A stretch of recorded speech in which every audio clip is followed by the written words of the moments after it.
दोस्तों, क्या हो अगर इंडिया और पाकिस्तान के बीच में न्यूक्लियर वार स्टार्ट हो जाए। एक परमाणु बम कितना खतरनाक होता है और इससे बचा जा सकता है कि नहीं बचा जा सकता है, ये सारे सवालों का जवाब हमें जानना बेहद ही ज़रूरी है।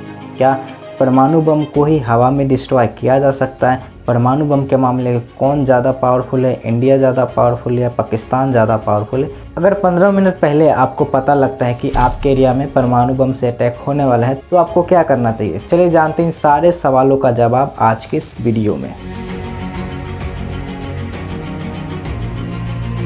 दोस्तों, वैसे तो वर्ल्ड में टोटल 12,300 परमाणु बम्स है, लेकिन उसमें से एक परमाणु बम भी कितना खतरनाक होता है ये सब हमें पहले से ही पता है। जब परमाणु बम गिरता है तो वो आग के गोले का आकार बना लेता है, बिल्कुल सूरज की तरह। और आपको जान के हैरानी होगी कि इसका टेम्परेचर इतना ज़्यादा होता है कि ये सूरज के सरफेस टेम्परेचर से भी 1000 गुना ज़्यादा होता है। वैसे तो कंक्रीट का बिल्डिंग जलता नहीं है, लेकिन इसके चपेट में जो भी कंक्रीट का बिल्डिंग्स आता है उसको भी ये पिघला देता है। इंसान की तो बात ही क्या की जाए, इंसान के हड्डियों तक को मिली सेकेंड के अंदर जला के हवा में इवापोरेट कर देता है। जब ये परमाणु बम गिरता है तो एक शॉक वेव क्रिएट करता है, जिसके कारण इसके आसपास के कई किलोमीटर तक जितने भी बिल्डिंग्स होते हैं, पोल्स होते हैं, टावर्स होते हैं, सब गिर जाते हैं। शॉक वेव के साथ साथ जब परमाणु बम एक्सप्लोड करता है वो एक रेडिएशन छोड़ता है। ये रेडिएशन इतना ख़तरनाक होता है कि इसके चपेट में जो भी आता है वो तो या तो उसका बचना इम्पॉसिबल होता है,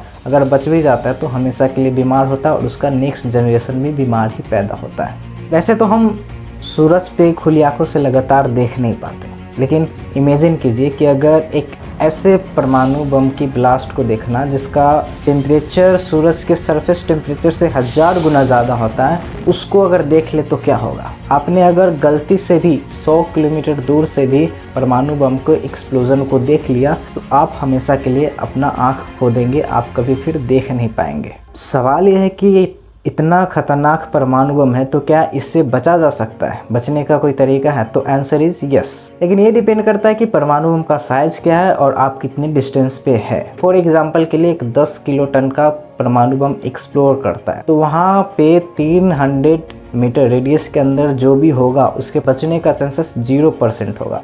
अगर आप 300 मीटर के रेडियस से बाहर है तो आपके बचने का चांसेस है, लेकिन आपको उस वक्त बेसमेंट के अंदर रहना होगा और ऐसा बेसमेंट जो कि बाहर के इन्वायरमेंट से पूरी तरह से अलग हो, क्योंकि अगर बेसमेंट में बाहर से अगर हवा भी जाता है तो अपने साथ रेडिएशन लेके जाएगा और आपको मार देगा। अब सवाल ये है कि जैसे ड्रोन को या मिसाइल को हम हवा में ही न्यूट्रल कर देते हैं तो वैसे परमाणु बम को ही हवा में ही एक्सप्लोर किया जा सकता है क्या? इसका 2 कंडीशन है। पहला कंडीशन है कि अगर हम घनी आबादी वाले क्षेत्र के ऊपर परमाणु बम को एक्सप्लोर कर देते हैं तो ये और ज़्यादा खतरनाक होगा, क्योंकि जो मिट्टी है वो एनर्जी को कंज्यूम कर लेती है तो उसका इम्पैक्ट कम होता है, लेकिन अगर उसको हवा में ही ब्लास्ट करते तो उसका इम्पैक्ट और बड़ा होगा। लेकिन हम वही परमाणु बम को राजस्थान के रेगिस्तान जैसे इलाके में ब्लास्ट कर देते, हवा में ही, धरती पे आने नहीं देते, तो काफ़ी हद तक डैमेज को कंट्रोल किया जा सकता है। अब अगला सवाल ये है कि अगर 15 मिनट पहले आपको पता लगता है कि आपके एरिया में परमाणु बम गिरने वाला है तो आपको क्या करना चाहिए उस वक्त? अगर ऐसी स्थिति आती है तो इसके लिए आपको पहले से तैयार होकर रहना पड़ेगा। जब न्यूक्लियर वार अनाउंस हो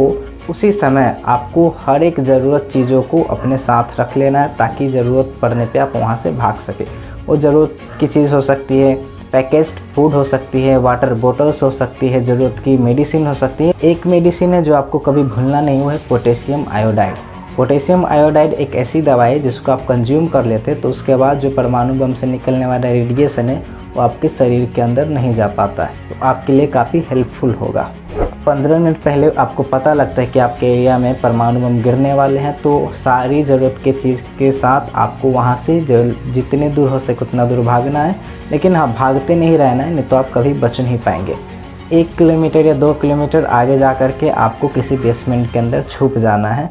48 घंटे से पहले आपको उसमें से नहीं निकलना है। 48 आवर्स के बाद रेडिएशन 99% ख़त्म हो जाते हैं, सिर्फ 1% रेडिएशन बचता है, लेकिन वो 1% भी बहुत खतरनाक होता है इंसानों के लिए, वो भी मार सकता है। सो दैट्स वाई आपको बाहर तभी निकलना है जब रेस्क्यू टीम आपको बाहर लेने आए। परमाणु बम के मामले में क्या पाकिस्तान ज़्यादा पावरफुल है, इंडिया ज़्यादा पावरफुल है? पाकिस्तान के पास न्यूक्लियर बम है 170 और इंडिया के पास न्यूक्लियर बम है 180।